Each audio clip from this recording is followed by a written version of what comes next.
गजोधर ने जैसे ही सिर उठाया, उसने किशन को हाथ में पत्थर लिए देखा। वो समझ गया। ओए, ये क्या कर रहा है? मारने का इरादा है? तू कभी चुप नहीं बैठेगा गजोधर। तू सारी जिंदगी मेरा खून चूसेगा। तुझे खत्म करना ही होगा। अच्छा। गजोधर ने वही पत्थर उठाया और किशन की तरफ बढ़ा। किशन अपनी जान बचाने के लिए पीछे खिसक रहा था, तभी एक गजोधर के हाथ से पत्थर छूट गया। वो वहीं जम गया। जंगल में सन्नाटा छा गया। दोनों ने मुड़कर देखा।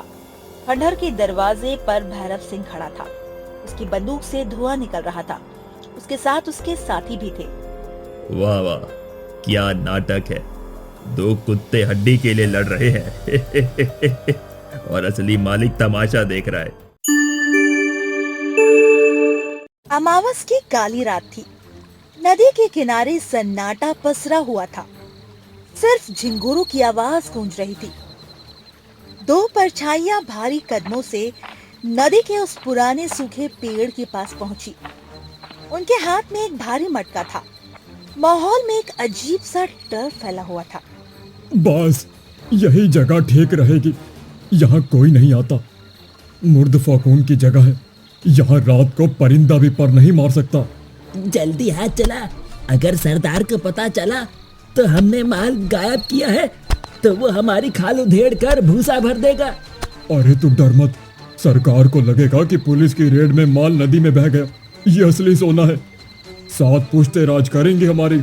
जल्दी गड्ढा खोद। मुझे तो अजीब लग रहा है। कहते हैं इस बरगद के नीचे जो भी खजाना गाड़ता है वो उसे भोग नहीं पाता। अबे बकवास बंद कर और हाथ चला। दोनों ने मिलकर वो भारी मटका जमीन के अंदर गाड़ दिया और ऊपर से मिट्टी डालकर उसे बराबर कर दिया। तभी पीछे से एक गोली चलने की आवाज आई। अरे ये क्या? तूने मुझे। हिस्सेदार जितने कम हो, हिस्सा उतना बड़ा होता है मेरे भाई। अब ये सारा सोना सिर्फ मेरा होगा।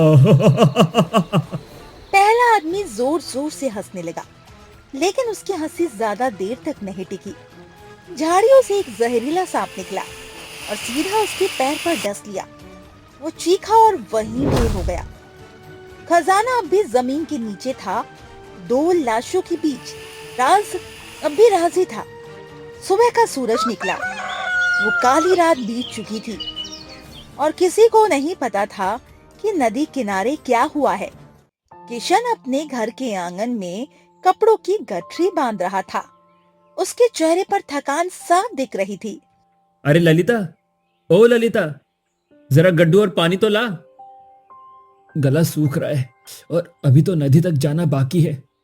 अरे आ रही हूँ। सुबह सुबह शोर मचाना शुरू कर देते हो। ये लो पानी, और सुनो, आ जाते वक्त राशन की दुकान से 2 किलो चावल लेते आना। घर में एक दाना भी नहीं बचा है। चावल? अरे अभी कल ही तो लाया था चावल। तुम क्या चावल की होली खेलती हो जो इतनी जल्दी खत्म हो जाते हैं? ताने मत मारो। वो कल वाला चावल कैसा था पता है? आधे से ज्यादा तो कंकड़ थे और तुम्हारे ये ग्राहक पैसे देने के नाम पर रोने लगते हैं। वो पंडित जी के कपड़े पिछले हफ्ते दिए थे, अभी तक धेला नहीं मिला।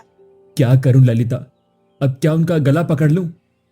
देता हूं करके टाल देता हूं। मेरी तो किस्मत ही फूटी है। सारा दिन गधे की तरह कपड़े पटको, फिर भी रात को सूखी रोटी ही नसीब होती है। काश कोई चमत्कार हो जाता। चमत्कार हाथों की लकीरों में नहीं, माथे के पसीने में होता है। जाओ, अब धूप चढ़ रही है। नदी का घाट तब जाएगा तो पैर जलेंगे तुम्हारे। जा रहा हूं। तुम भी बस भाषण देती रहती हो।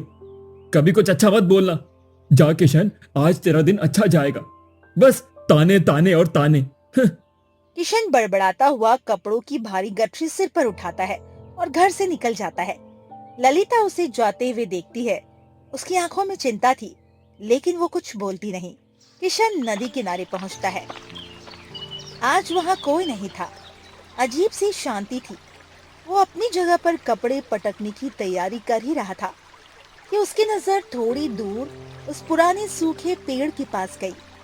वहाँ की मिट्टी कुछ अजीब लग रही थी, जैसे किसी ने अभी अभी खोदी हो। अरे ये यहाँ मिट्टी किसने खोदी? कल तक तो यहाँ घास उगी हुई थी। कोई जानवर आया होगा रात को। छोड़ो मुझे क्या, अपना काम करता हूँ। किशन कपड़े धोने लगता है। छपाक छपाक कपड़े पटकने की आवाज गूंज रही थी। तभी उसका साबुन हाथ से फिसल कर लुढ़कता हुआ उसी सूखे पेड़ के पास जा रुका। हे भगवान, आज तो दिन ही खराब है। अब उस कीचड़ में जाना पड़ेगा साबुन उठाने। किशन बड़बड़ाता हुआ पेड़ के पास जाता है। जैसे ही वो साबुन उठाने के लिए झुकता है, उसका पैर उस ताजे मिट्टी में धंस जाता है। अरे ये क्या बला है? मिट्टी इतनी पोली कैसे है? किशन ने पैर हटाया तो उसे लगा नीचे कुछ सख्त चीज है। उसने उत्सुकतावश वहां थोड़ी मिट्टी हटाई। उसे एक लाल रंग का कपड़ा दिखाया। है? ये क्या है? किसी ने यहाँ कुछ दबाया है क्या? कहीं किसी ने जादू टोना तो नहीं कर दिया ना? किशन का दिल जोर जोर से धड़कने लगा। डर भी लग रहा था और लालच भी जाग रहा था।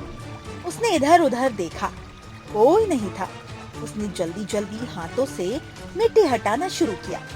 थोड़ी ही देर में उसके सामने एक पीतल का मटका था, जो उसका मुंह लाल कपड़े से बंधा था।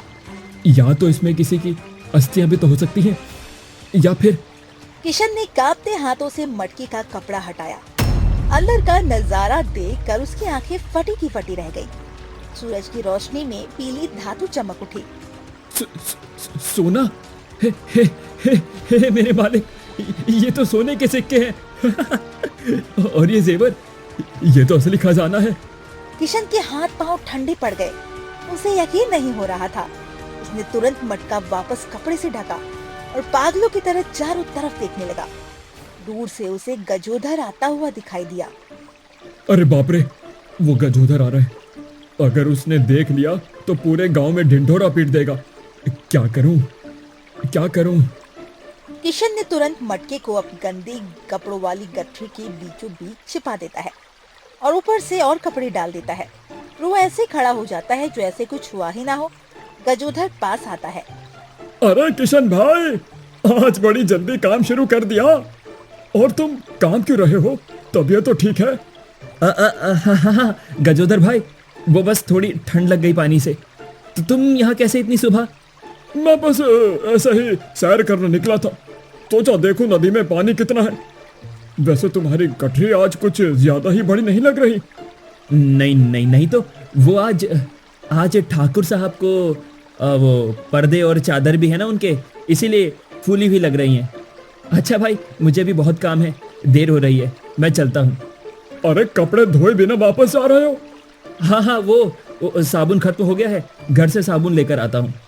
किशन बिना गजोधर की तरफ देखे वो भारी गठरी सिर पर उठाकर लगभग भागते हुए वहां से निकला। गजोधर उसे संदिग्ध नजरों से देखता रहा। साबुन खत्म हो गया है, पर इसके हाथ पे तो झाग लगा है। कुछ तो गड़बड़ है। किशन कुछ छिपा रहा है। इसकी चाल बता रही है कि मामला भारी है। पता लगाना पड़ेगा।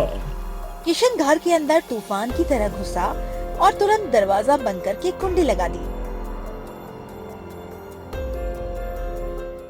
अरे क्या हुआ? कोई भूत देख लिया है क्या? और इतनी जल्दी वापस क्यों आ गए? कपड़े तो वैसे के वैसे सूखे हैं। चुप, एकदम चुप। आवाज बाहर नहीं जानी चाहिए। खिड़कियां बंद करो जल्दी। हो क्या गया है तुम्हें? भांग खा ली है क्या सुबह सुबह?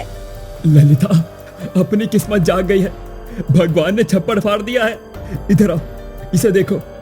किशन ने गठरी खोली और बीच में से वो मटका निकाला। उसने ललिता के सामने मटका पलटा।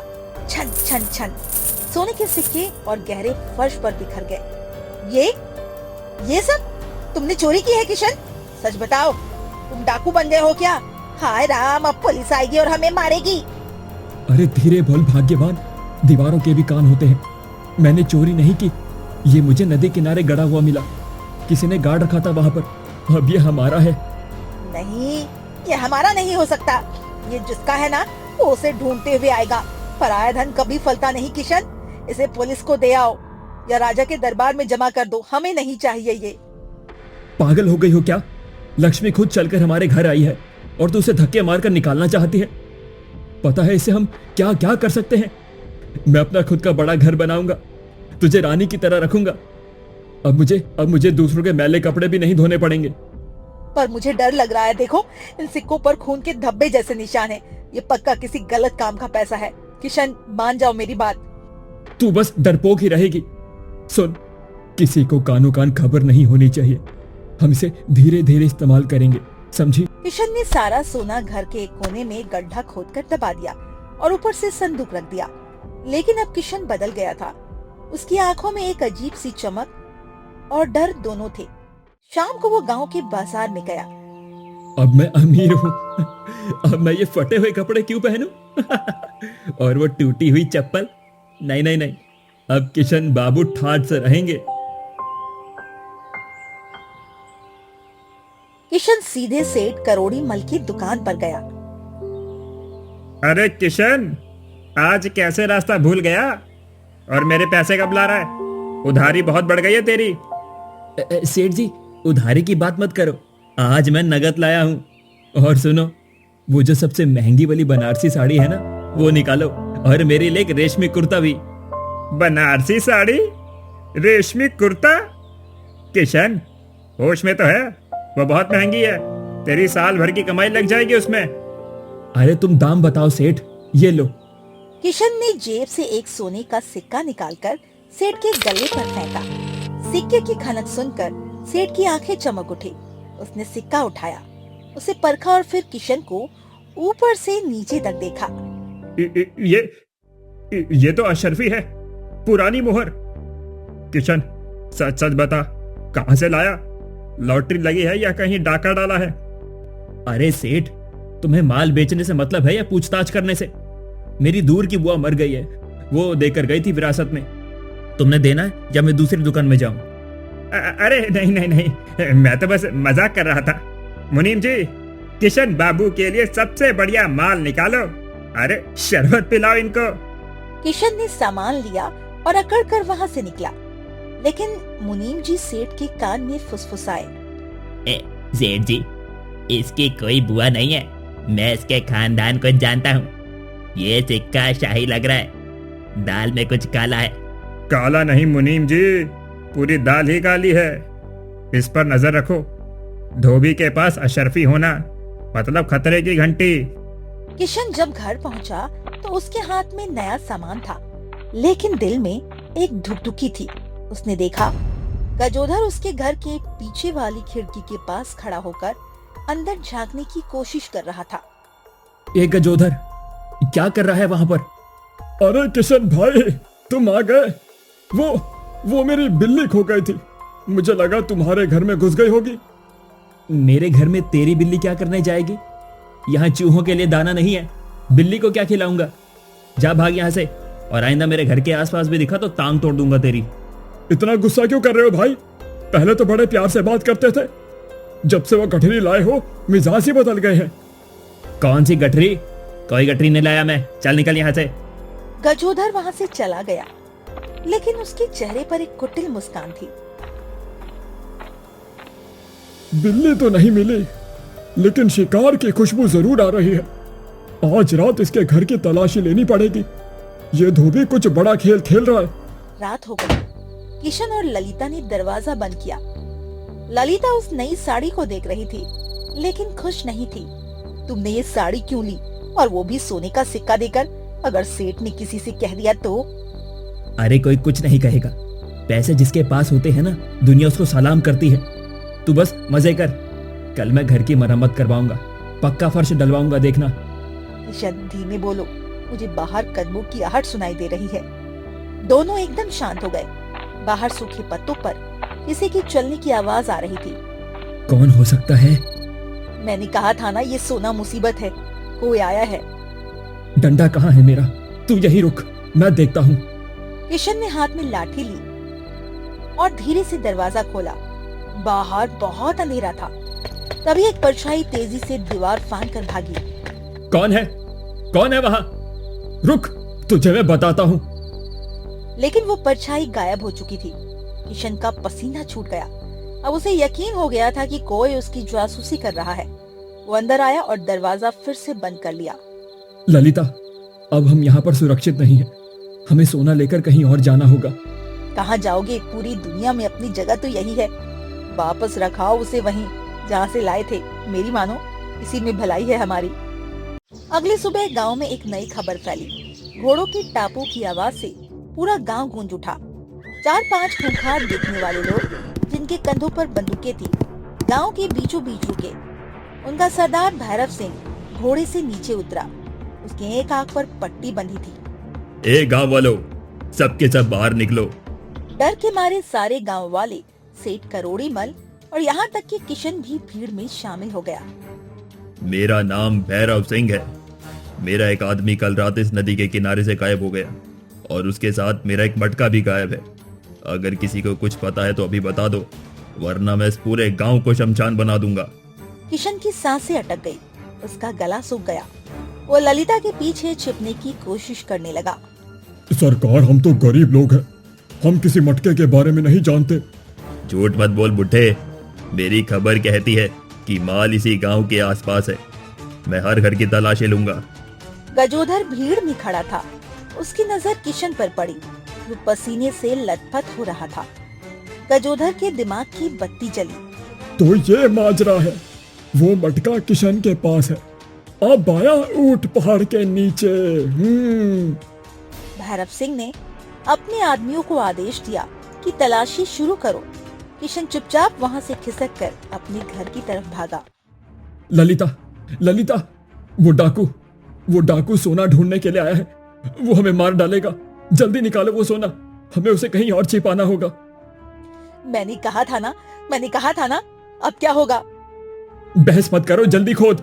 किशन और ललिता पागलों की तरह घर के कोने में खुदे हुई मिट्टी को हटाने लगे। उन्होंने मटका बाहर निकाला। तभी दरवाजे पर एक दस्तक हुई। कौन है? किशन भाई, दरवाजा खोलो। मुझे पता है तुम्हारे पास क्या है, और मुझे ये भी पता है कि बाहर कौन खड़ा है। गजोधर, दरवाजा खोलो। मैं अभी जाकर भैरव सिंह को बता दूंगा कि वो पीला मटका तुम्हारी गठरी में था। किशन ने मजबूरी में दरवाजा खोला। गजोधर अंदर आया और मटके को देखकर उसकी आंखें चौंधिया गई। वाह, तो मेरा शक सही था। अब सुनो किशन, अगर तुम चाहते हो कि तुम्हारी और तुम्हारी बीवी की जान बची रहे तो इसमें से आधा हिस्सा मेरे को दे दो, अभी के अभी। आधा? तू पागल है क्या? मैंने मेहनत से, मतलब मैंने से ढूंढा है। ठीक है, तो मैं चला डाकू के पास, वो तो पूरा ही लेगा और साथ में तुम्हारी जान भी। फैसला तुम्हारा है। किशन बुरी तरह फंस चुका था। एक तरफ कुआं था, दूसरी तरफ खाई, और बाहर डाकुओं के भारी जूतों की आवाज करीब आ रही थी। कमरे के अंदर हवा भारी हो चुकी थी और अंदर गजोधर की लालची मुस्कान किशन का कलेजा चीर रही थी। ललिता डर के मारे कोने में दुबक गई थी। देख गजोधर, आवाज मत करना। अगर उन डाकुओं ने सुन लिया तो मुझे छोड़ेंगे नहीं, ना तुझे। वो तेरा भी गला काट देंगे और मेरा भी। अरे तो फिर देर किस बात की है प्यारे? आधा बाल मेरे हवाले कर और मैं मुंह पे ताला लगा लूंगा। वैसे अभी जोर से चिल्लाऊंगा कि डाकू सरदार, तुम्हारा सोना यहाँ है। भैया ऐसा मत करो, हम बर्बाद हो जाएंगे। ये पाप का धन है, तुम भी इसमें भागीदारी मत बनो। भाभी जी, पाप और पुण्य अमीरों के चोंचले हैं। मुझे मेरा हिस्सा चाहिए। बोलो किशन, क्या इरादा है? जान प्यारी है या सोना? ठीक है, मैं तुझे आधा दूंगा, लेकिन अभी नहीं। अभी अगर हम बंटवारा करेंगे तो खनखनाहट होगी। वो लोग बाहर ही खड़े हैं। तो फिर इसे छिपाएं कहाँ? अगर वो अंदर आ गए तो घर का कोना कोना छान मारेंगे। मेरे पास एक जगह है, वो गंदे कपड़ों का ढेर देख रहे हो, वहां पर। छी, उन बदबूदार कपड़ों में? जान बचानी है तो बदबू बर्दाश्त करनी ही पड़ेगी। जल्दी करो। किशन और गजोधर ने मिलकर वो भारी मटका उठाया और उसे मैले कुचैले कपड़ों के एक बड़े ढेर के नीचे छिपा दिया। ऊपर से कुछ और गंदे कपड़े भी डाल दिए। तभी दरवाजे पर एक जोरदार लात पड़ी। दरवाजा लगभग टूट ही गया था। बाहर भैरव सिंह खड़ा था। उसकी एक आंख अंगारे की तरह जल रही थी। उसके पीछे 2 और हथियारबंद आदमी थे। दरवाजा खोलने में इतनी देर क्यों लगाई बे? क्या अंदर खजाना छिपा रहे थे? नहीं सरकार, वो मैं सो रहा था ना, डर गया था आपकी आवाज सुनकर। गरीब आदमी हूं सरकार, मेरे पास क्या खजाना होगा, बस ये फटे पुराने कपड़े हैं। गरीब की झोंपड़ी में अक्सर राज छिपे होते हैं। एक कालिया, तलाशी ले इसकी, एक एक मटका फोड़ के देख, जमीन भी खोद दे इसकी। जी सरकार। कालिया और दूसरा डाकू घर का सामान फेंकने लगे। उन्होंने रसोई के बर्तन गिरा दिए, आटा बिखेर दिया। ललिता सिसक रही थी, लेकिन मुंह बंद रखे हुए थी। गजोधर एक कोने में खड़ा होकर नाटक कर रहा था। और तू कौन है बे? तू तो धोबी नहीं लगता। जी जी जी, मैं तो बस कपड़े देने आया था धुलवाने। मैं तो खुद परेशान हूँ सरकार। कपड़े देने आया था इतनी सुबह, या कुछ लेने के लिए आया था? भैरव सिंह धीरे धीरे उस गंदे कपड़ों के ढेर की तरफ बढ़ा जहाँ सोना छिपा था। किशन की धड़कनें रुक गई। गजोधर का रंग भी पीला पड़ गया। भैरव सिंह ने अपनी बंदूक की नली से कपड़ों के ढेर को कुरेदा। एक गंदी बदबू उठी। भैरव सिंह ने नाक सिकोड़ ली। उफ, क्या गंदी बदबू है। पूरे गांव की गंदगी यहीं जमा लगता है। जी सरकार, वो बीमार लोगों के कपड़े भी आते हैं ना हमारे पास, इसलिए बदबू आ रही होगी। आप दूर रहिए, कहीं आपको भी बीमारी न लग जाए। बीमारी से हम नहीं डरते, धोखे से डरते हैं, समझे? भैरव सिंह ने एक बार उस ढेर को देखा। मटका बस कपड़ों की एक पतली परत के नीचे था।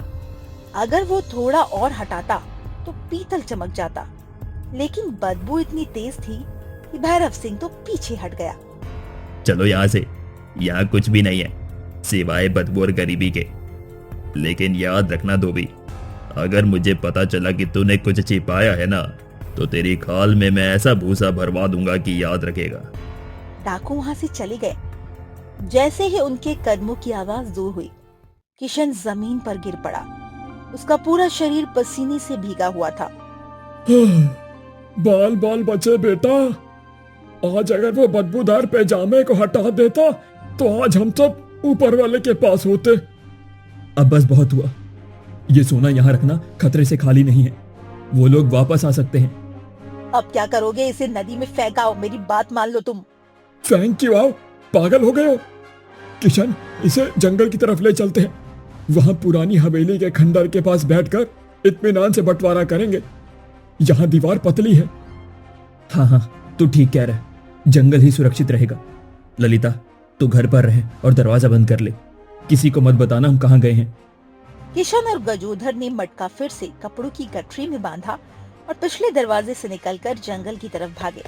सूरज सिर पर आ चुका था, लेकिन जंगल में घना अंधेरा था। दोनों हाँफते हुए पुरानी हवेली के खंडरों के पास पहुँचे। बस यही रुक जा, अब कोई नहीं देख रहा। ला, निकाल माल।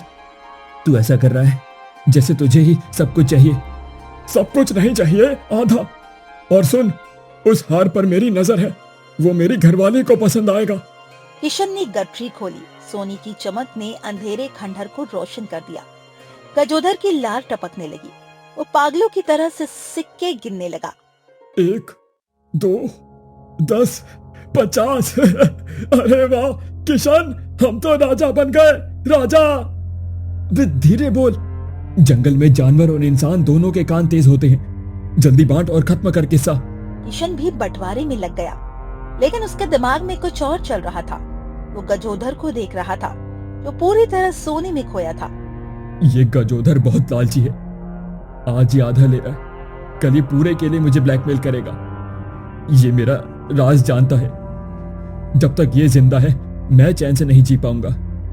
गजोधर जब सिक्के गिनने में व्यस्त था, किशन ने धीरे से पास पड़ा एक भारी पत्थर उठा लिया। लालच ने उसकी बुद्धि भ्रष्ट कर दी थी। वो भूल गया था वो एक सीधा साधा धोबी है। अरे किशन, ये वाला कंगन देखो, क्या कारीगरी है। ये तो मैं। गजोधर ने जैसे ही सिर उठाया, उसने किशन को हाथ में पत्थर लिए देखा। वो समझ गया। ओए, ये क्या कर रहा है? मारने का इरादा है? तू कभी चुप नहीं बैठेगा गजोधर। तू सारी जिंदगी मेरा खून चूसेगा। तुझे खत्म करना ही होगा। अच्छा, धोबी होकर शेर का शिकार करेगा? आजा फिर।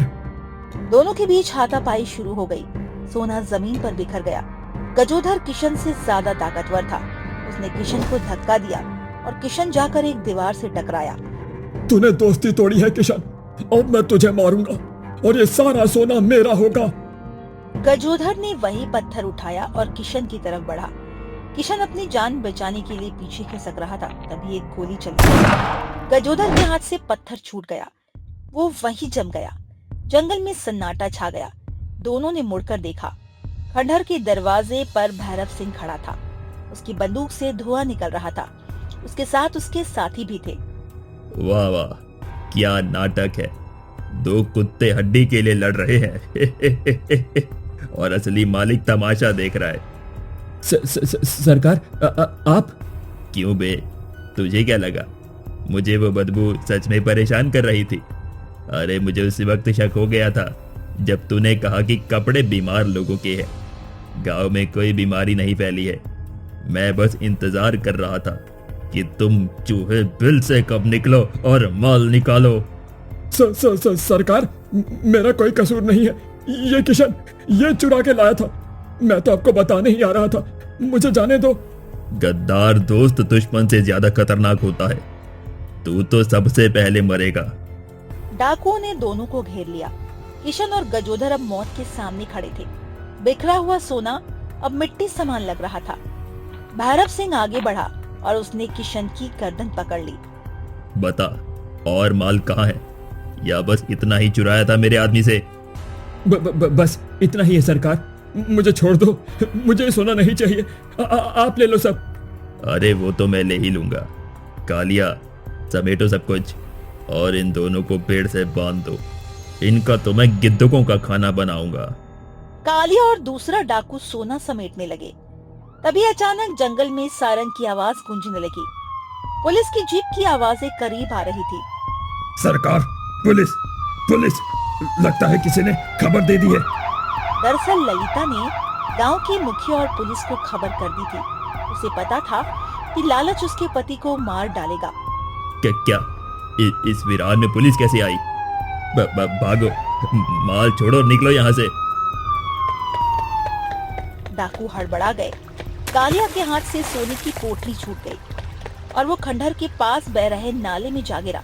नाले का पानी बहुत गहरा और तेज था। सोना पानी में समा गया। मेरा सोना! किशन नाले की तरफ लपका, लेकिन पुलिस की गोलीबारी शुरू हो गई। डाकू जंगल की तरफ भागे और पुलिस उनके पीछे। किशन और गजोधर वहीं जमीन पर लेटे रहे, डर के मारे कांपते हुए। शाम हो चुकी थी। पुलिस डाकुओं को खदेड़ चुकी थी। इंस्पेक्टर ने किशन और गजोधर को पकड़ रखा था। ललिता भी वहां दौड़ती हुई आई। तो तुम दोनों ने सारा खेल रचा था। वो डाकू तो भाग गए, लेकिन तुम दोनों को जेल की हवा खानी पड़ेगी। चोरी का माल छिपाना एक जुर्म है। साहब, मेरा सब कुछ चला गया। वो सोना वो नाले में बह गया। जाने दो उसे, वो सोना हमारे लिए था ही नहीं। देखो किशन, मैंने कहा था ना, पराया धन कभी नहीं फलता। आज उस सोने के चक्कर में तुम्हारी जान जाते जाते बची। गजोधर भैया और तुम जो बचपन के यार थे, एक दूसरे के खून के प्यासे हो गए हो। क्या मिला? भाभी ठीक कह रही है। लालच ने मेरी मति मार दी थी। मुझे माफ कर दे किशन भाई। नहीं गजोधर, मुझे माफ कर दे, मेरी गलती थी। मैंने मेहनत का रास्ता छोड़कर शॉर्टकट लिया। अगर मैं उस दिन वो मटका वहीं रहने देता तो आज हम सुकून की रोटी खा रहे होते। अब ना सोना रहा, ना इज्जत। इंस्पेक्टर ने उनकी हालत देखकर और ललिता की विनती सुनकर उन्हें छोड़ने का फैसला किया, लेकिन एक शर्त पर। इस बार छोड़ रहा हूं, क्योंकि तुमने माल इस्तेमाल नहीं किया और वो बह गया। लेकिन याद रखना, पसीने की कमाई ही अपनी होती है। हराम की दौलत सिर्फ तबाही लाती है। किशन और गजोधर ने हाथ जोड़ लिए। सूरज ढल रहा था। वो खाली हाथ घर लौट रहा था, ठीक वैसे ही जैसे सुबह निकला था। लेकिन आज उसके पास एक बड़ी सीख थी। उस दिन के बाद किशन ने कभी लालच नहीं किया। उसने समझ लिया था, सोने की चमक आंखों को अंधी कर देती है, लेकिन मेहनत की रोटी ही चैन की नींद होती है। और वो मटका आज भी उस नाली की गहराइयों में कहीं पड़ा है, किसी और लालची का इंतजार करते हुए।